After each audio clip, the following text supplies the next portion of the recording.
Allez, bienvenue à vous qui nous rejoignez sur Sud Radio. Il est 8h41. Après le cyberpiratage massif du groupe Auchan, comment rester vigilant face aux risques de sécurité liés à l'hameçonnage?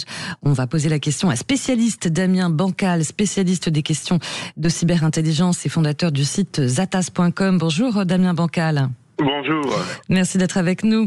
Alors, des centaines de milliers de données de clients dérobées selon le groupe Auchan. Les données bancaires, les mots de passe, les codes PIN des cartes de fidélité ne seraient pas concernés selon l'enseigne. Est-ce qu'on en est vraiment sûr d'ailleurs ? Écoutez, non, on n'est jamais sûr de rien. Moi, j'ai simplement confiance en l'entreprise qui nous dit, écoutez, pas d'inquiétude, les pirates ont au moins eu accès à certaines données, mais pas à celles qu'on considéra comme sensibles. C'est aussi un moyen, vous en parliez il y a quelques instants, psychologique, de quand même rassurer l'internaute en lui disant, écoutez, ils ne vous ont volé qu'un seul bras. C'est ça. Alors, j'aime beaucoup la métaphore. Alors, quel bras alors ? De quelles données piratées parle-t-on alors ? Alors là, on parle de données qui correspondent aux cartes de fidélité, qui correspondent à des informations qui sont quand même, faut-il le rappeler, ultra sensibles.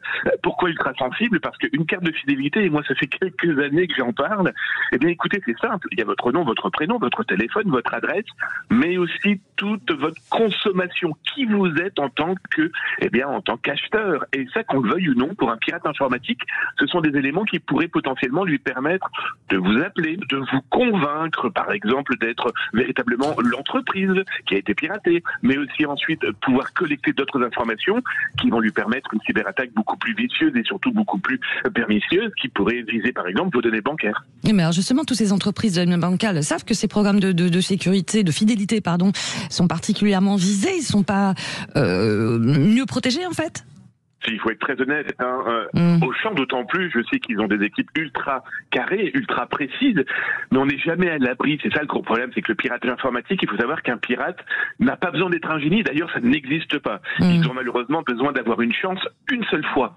Et cette fois-là peut être dramatique, d'autant plus si ça n'attaque pas l'entreprise directement, mais même ses partenaires, qui à première vue semble être le cas. Et donc du coup, là, ce pirate informatique trouve la petite porte d'entrée et va accéder aux données. Et il est là le dramatique, c'est qu'aujourd'hui, nous, utilisateurs, internautes, on en diffuse énormément d'informations. Et on ne sait pas toujours véritablement où c'est stocké.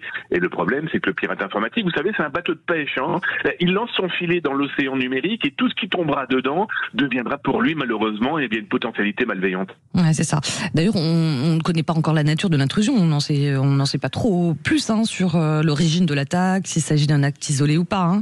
Non, du tout. Le communiqué de presse qui est très rassurant dit simplement ça a été pris en main. Vous savez, c'est un petit peu le serpent dans le dessin animé de Disney sans le citer. Vous savez, il vous regarde et il dit « Aie confiance ». C'est bon, là, on est un peu dans cet esprit-là. Le problème, c'est que les entreprises qui sont cyberattaquées, elles doivent regarder par où potentiellement le pirate est passé. Est-ce qu'il n'a pas laissé quelque chose dans un coin qui pourrait se réactiver ? Qu'est-ce qu'il a pu consulter ? L'a-t-il copié ? C'est vraiment un travail de très très longue haleine ensuite pour essayer de comprendre par où il est passé et ce qu'il a l'intention de faire. Alors, comment rester vigilant ? Quels conseils à répéter et à donner, notamment, on parlait de hameçonnage tout à l'heure. C'est simple, il faut clairement se rabâcher, pardon du terme. Mais s'il faut. C'est indispensable. Les mots de passe que j'utilise, il faut vraiment les blinder. Les informations que je donne aux entreprises, est-ce que j'ai vraiment besoin de donner mon téléphone ? Créer une adresse mail dédiée, on va dire au commerce. Un exemple très concret. Au lieu de taper Damien@pro quelque chose, je vais taper carte de fidélité Gmail, Orange, Free, peu importe. Mais qu'on ait véritablement une adresse mail qui est dédiée à ce secteur-là. Pourquoi ? Parce que si jamais c'est cyberattaqué, comme disait ma grand-mère, j'ai pas tous mes œufs dans le même panier. Et au moins là, je protège au moins des informations, comme je le disais, que le pirate ensuite va clairement utiliser, voire même revendre. Et donc ça veut dire que c'est plus un seul pirate qui a les informations, mais c'est un nombre carrément inconnu parce qu'ils se partagent, ils s'échangent, ils se revendent les infos qu'ils ont pu extraire, voler, copier. Ouais, comme ne pas répondre à des SMS, des courriels frauduleux, quoi. Oui, alors ça c'est très compliqué. Je ne vous cache pas que quand vous regardez aujourd'hui nos téléphones portables, et pourtant il y a aussi énormément d'outils pour nous protéger, c'est très compliqué de ne pas répondre à un numéro de téléphone, même si je le connais pas. C'est peut-être un ami qui vient de changer de ligne, c'est peut-être quelqu'un de la famille. Pareil pour les courriers électroniques. Bon, dans ces cas-là, on va prendre le moyen intellectuel de se dire, pourquoi on m'écrit ? C'est soi-disant les impôts qui demandent de l'argent, croyez-moi, ils vont se servir eux-mêmes. C'est mon banquier qui veut mon code bancaire ? Non, il l'a déjà. pas. C'est une entreprise qui me dit voici un cadeau. Là, dernièrement, je vois une annonce sur Facebook où soi-disant une entreprise qui ne cite pas son nom annonce vouloir vous offrir un camping-car. Écoutez, moi quand je suis dans la rue, j'ai personne qui vient me voir en me disant toi je t'aime bien, je te donne un vélo, je te donne un camping-car. Ouais, faut pas croire au Père Noël, quoi. C'est exactement ça. C'est ça.